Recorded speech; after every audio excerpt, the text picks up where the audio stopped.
শনিবার সকালে অধীর চৌধুরীর ভোট প্রচারের শুরুতেই তৃণমূলের বিক্ষোভ, উত্তেজনা, ধস্তাধস্তি, পাল্টা হুঁশিয়ারি অধীরের।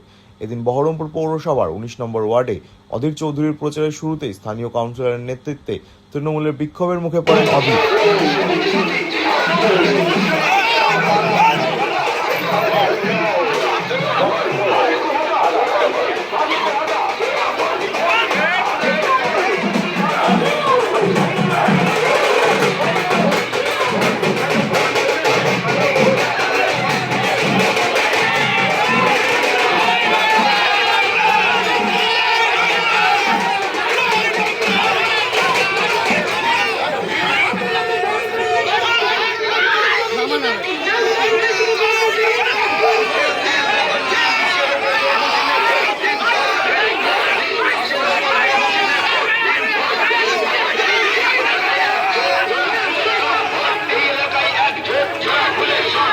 গলিগলিতে হাতাহাতি কংগ্রেস তৃণমূল কংগ্রেসের কর্মীদের মধ্যে, পুলিশ কেন্দ্রীয় বাহিনীর সঙ্গেও ধস্তাধস্তি তৃণমূল কংগ্রেস কর্মীদের।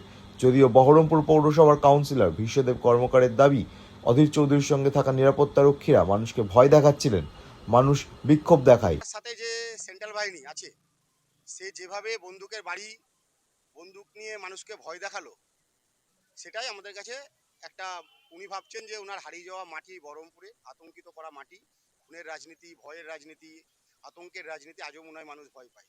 তো আমরা দেখলাম এলাকার মানুষ, আমাদের যারা তৃণমূল কংগ্রেস কর্মী ছাড়াও সাধারণ মানুষ কিন্তু অধীর চৌধুরীকে গো ব্যাক বলেছে। এটা আমাদের এই ঘটনায় যদিও প্রাক্তন সাংসদ, এবারের বিধানসভা নির্বাচনের কংগ্রেসের প্রার্থী অধীর চৌধুরীর দাবি, হার বুঝেই এই ধরনের কাজ করেছে তৃণমূল, দিয়েছেন হুঁশিয়ারিও।